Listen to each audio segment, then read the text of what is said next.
السلام علیکم جناب, گڈ مارننگ. بھلی کرے آیا جی آیا نو بخیر راغلے وشت کے پروگرام میں خوش آمدید. ابتدا میں ہم بات کریں گے تاریخ پر تاریخ کی, اور ایک بار پھر ایک نئی تاریخ دے دی گئی ہے, اور یہ تاریخ ہے بس ٹرانسپورٹ اور کراچی کے عوام کی امیدوں کی. وزیر اعظم 10 ماہ بعد کراچی آئے تو گرین لائن منصوبے کی نئی تاریخ بھی آ گئی ہے. اور کل جیسے ہم کہہ رہے تھے کہ اللہ کرے ایسا ہو جائے, تو اللہ کرے کہ اب جو نئی تاریخ ہے اس پہ ہی عمل درآمد ہو جائے. وزیر اعظم عمران خان کو کراچی ٹرانسفارمیشن پلان سے متعلق اجلاس میں بریفنگ دیتے ہوئے بتایا گیا ہے کہ ستمبر کے وسط تک یعنی مڈ ستمبر تک چین سے 80 بسیں پہنچ جائیں گی اور گرین لائن اکتوبر سے فعال ہو جائے گی. وزیر اعظم عمران خان نے کہا ہے کہ کراچی میں وفاق کے منصوبوں کی جلد تکمیل اور اعلان کردہ منصوبوں کا اجرا حکومت کی اولین ترجیحات میں شامل ہے. یہ تو وزیر اعظم کو بریفنگ اور وزیر اعظم کی ہدایات تھی, لیکن دوسرے جانب chairman Peoples Party Bilawal Bhutto Zardari کیسے خاموش رہتے. انہوں نے وزیر اعظم کے دورہ کراچی پر خوب تنقید کی ہے. وہ کہہ رہے ہیں کہ وفاق نے 1100 ارب میں سے 1 روپیہ کراچی کو نہیں دیا. ویسے ایسا ہی ہے نا, لیکن کل حلیم عادل شیخ صاحب گفتگو کر رہے تھے تو وہ منصوبے گنوا رہے تھے. بلاول بھٹو نے گفتگو کی تو انہوں نے کہا کہ آپ نے تو 1 اینٹ نہیں لگائی, 1 روپیہ نہیں دیا. بلاول بھٹو نے تو کسی بھی وقت نئے انتخابات ہونے کا بھی دعویٰ کر دیا. تو پروگرام میں بلاول کی تنقید اور وزیر اعظم کے دورہ کراچی سے متعلق مزید آگے چل کر تفصیلی بات کریں گے. سیاسی میدان کا اگر رخ کریں تو آپ کو یہ بتاتے ہیں کہ پی ڈی ایم ایک بار پھر اکٹھی ہو رہی ہے. پی ڈی ایم کا اجلاس مولانا فضل الرحمان کی سربراہی میں آج ہوگا اسلام آباد میں. مسلم لیگ نون کی جانب سے شہباز شریف اس میں شرکت کریں گے. اس اجلاس میں مستقبل کی سیاسی صورتحال پر لائحہ عمل مرتب کیا جائے گا. اور مسلم لیگ نون میں تیسرے گروپ نے انٹری دے دی ہے. اب یہ دیکھنا ہے کہ تیسرا گروپ, اس کی صدارت جو ہے وہ شاہد حقان عباسی صاحب کر رہے ہیں یا پھر کوئی اور نیا چہرہ سامنے آ رہا ہے. مفاہمت یا مزاحمت کے بجائے بیانیے میں توازن کی تجویز دی ہے. سینئر لیگی رہنماؤں کا یہ کہنا ہے کہ اداروں پر براہ راست حملوں سے باز رہنا چاہیے. ویسے مسلم لیگ نون میں یہ شروع سے ہوتا ہے, بہت زیادہ سینسیبل لوگ جو ہیں وہ ہمیشہ سے مسلم لیگ نون کو یہ سکھاتے رہے ہیں. کھینچا تانی سے پارٹی کو نقصان ہوا, سخت موقف والے اب بھی اپنے بیانیے پر یا اپنے موقف پر قائم ہیں. یہ ہے کہ جتنا ہو چکا ہے نقصان, تو کیا ڈیمیج کنٹرول اس تیسرے گروپ کے آنے کے بعد اور بیانیے میں توازن لانے کے بعد ہوگا یا نہیں, یہ وقت بتائے گا. شیخ صاحب کہتے ہیں نا, نون سے شین نکل جائے گی تو تیسرے کو کیا وہ نام دیں گے, یہ ویسے ہاں یہ ایک اہم سوال ہے, اس پہ ہم شو میں بات کریں گے. اب کرونا کی ہم بات کر لیتے ہیں. ملک میں یہ جو جان لیوا وائرس ہے, اس کی چوتھی لہر میں تیزی آ رہی ہے. ایک دن میں مزید 81 افراد کرونا کے باعث انتقال کر گئے ہیں.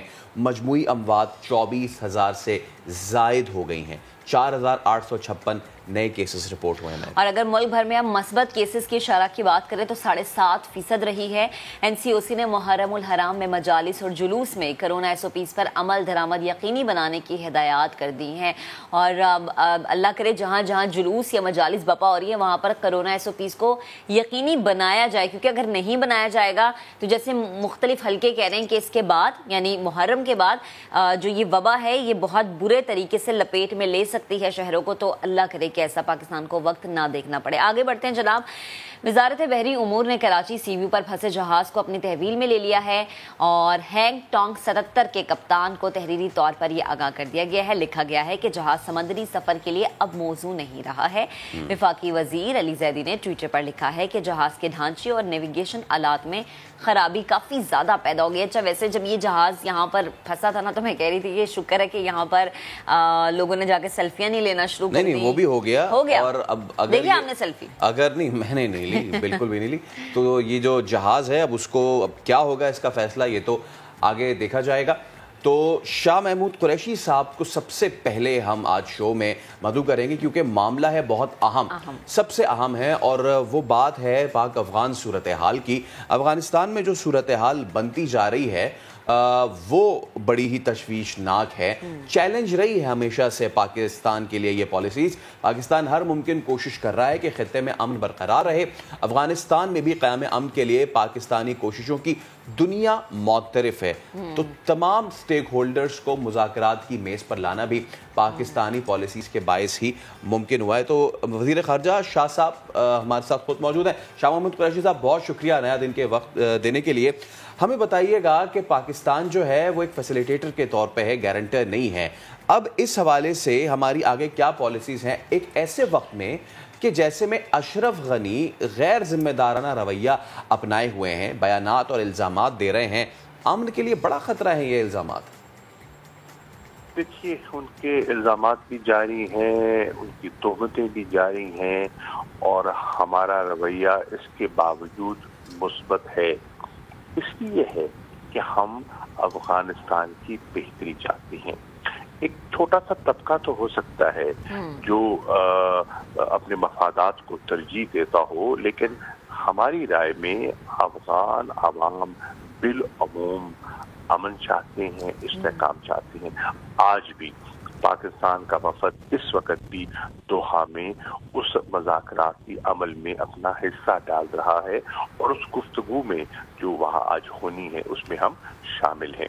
تو پاکستان کا رول پازیٹیو رہا ہے اور انشاءاللہ رہے گا، کیونکہ ہم سمجھتے ہیں کہ وہاں امن ہوگا، استحکام ہوگا، تو اس سے ہمارے مفادات کو فروغ ملتا ہے۔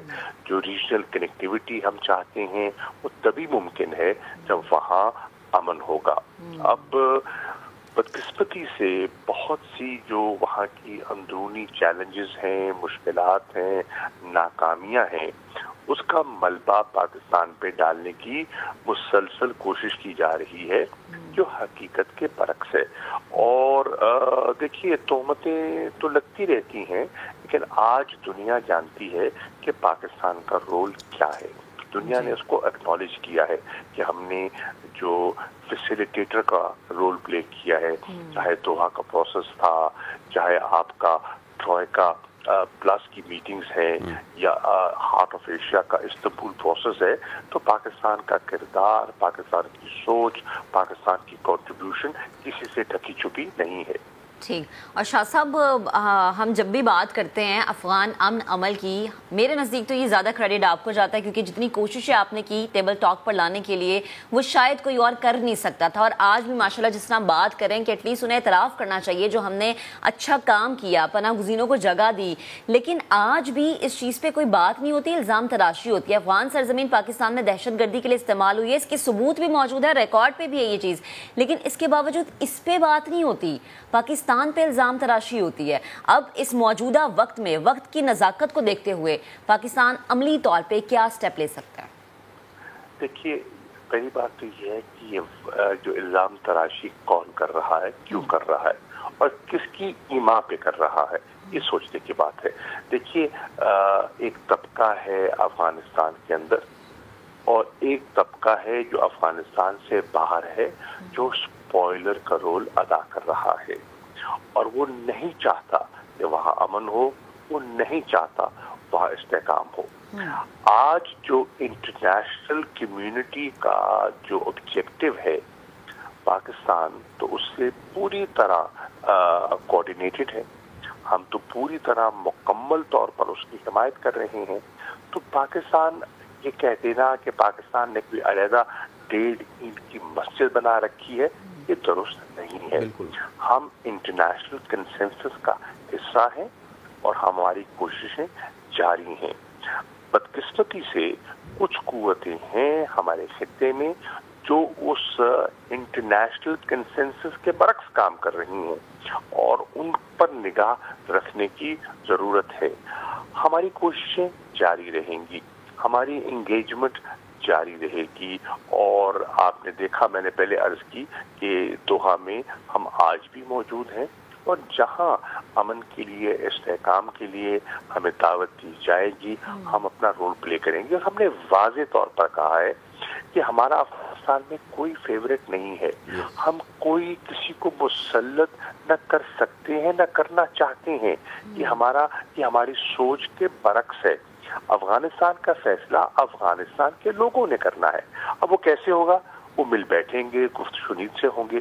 اگر ملٹری سولوشن ہوتا افغانستان کا تو 20 سال میں نکل چکا ہوتا۔ 20 سال میں جو ملٹری سولوشن نہیں نکال سکے، وہ آج ہم سے کہیں کہ ہم نے ان 1.5-2 سالوں میں